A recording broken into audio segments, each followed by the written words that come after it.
Some of the most difficult music artists to photograph are pedal steel guitar players and piano players, keyboards. You can't see what they're doing in most cases because the stage is elevated up and you have to get it more of a sideways or an aerial view, and they're difficult to photograph. But we're going to show you how in this video. So stay tuned. We'll be right back.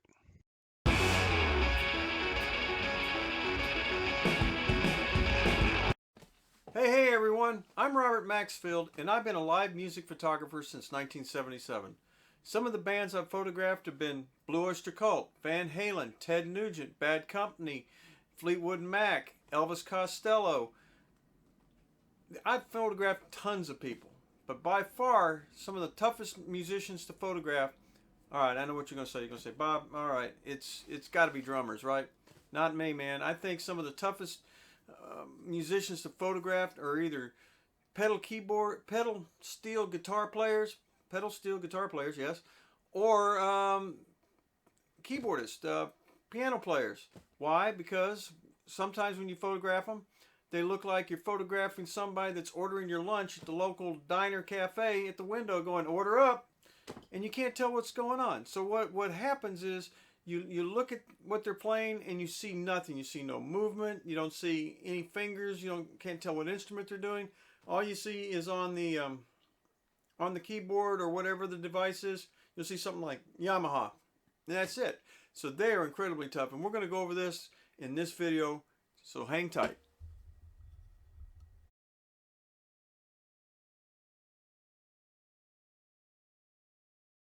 Okay, as you can see in this photograph, it's kind of hard to tell what he's doing. You can see on the top he's playing some kind of keyboard, but the photograph doesn't really tell you that much. And what is that big white thing that's sitting there underneath him? And this is not an overly bad photo. There can be a whole lot worse. This photo of Big Joe Walker has got a little bit of emotion and shows a little bit more. You can see his fingers on the keyboard. You can make out and tell it's an electric piano of some sort. By drawing the lens back, you can get a little more of the keyboard and see what he's actually doing. Get a little bit of emotion from him too. Makes the photograph a whole lot better.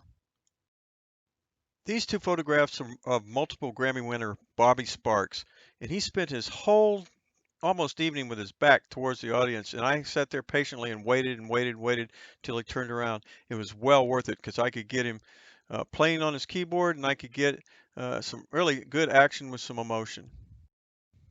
These two shots are of AJ Croce, and they're shot at different focal lengths, both from the soundboard. And you can see what a difference it makes. We can get more of the stage in with his band with him, and him just by himself. So you can kind of tailor the way you want the photographs to be and what you want to produce.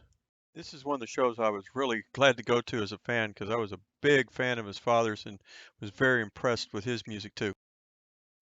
The next photo, I was asked by Buddy Magazine to do a benefit show for Kirby Kelly for his cancer benefit, and this is one of the shots I came up with, and I thought it was really cool. It actually has Kirby on the protection screen and keyboard player in the foreground. The depth in this photograph is really what makes the picture. I really like it. Sometimes in small clubs with kind of so-so lighting, it's really tough to photograph piano players. This one is of Janis Ian. It's shot on film. It's on Ektachrome 400 back in the 80s at Port David's Pub in Dallas. So it's my very first small club excursion. This shot is of the keyboard player for Jason Boland and the Stragglers. And from the pit, I couldn't tell exactly what he was playing. It looked like he was playing an organ, but in fact, when I got up into the upper deck, I could see that he had the inside of the organ cut out and he had an electric keyboard placed inside of it. You couldn't tell, it was just a false front. So I can actually see his fingers and what he's actually doing, and it makes a huge difference.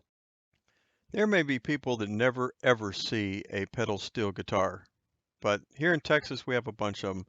And this is Zachary Moulton of the Mike and the Moon Pies, now called Silverado, and we're probably 6 to 8, 10 feet apart, and it looks like a little intimidation factor, but this is a fun photo.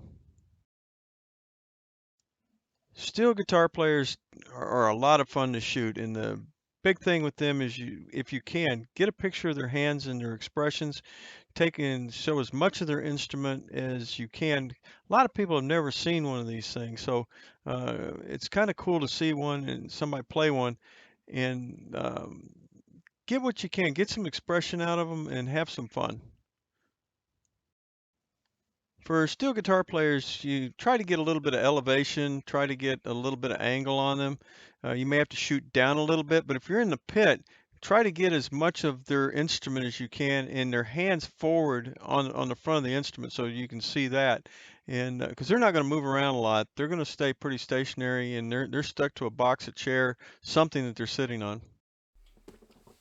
Hey everyone, thank you for viewing the video, and at this time we'd like to say thank you for watching our channel. If you found anything of interest, something that you like, man, please hit that like button. We'd also love it if you would subscribe. Subscribing helps us out a lot, and our channel is growing, and it gets more of our stuff out in front of more people. So please like and subscribe. We'd appreciate it. Till next week, we'll see you. Thanks a lot. Bye-bye.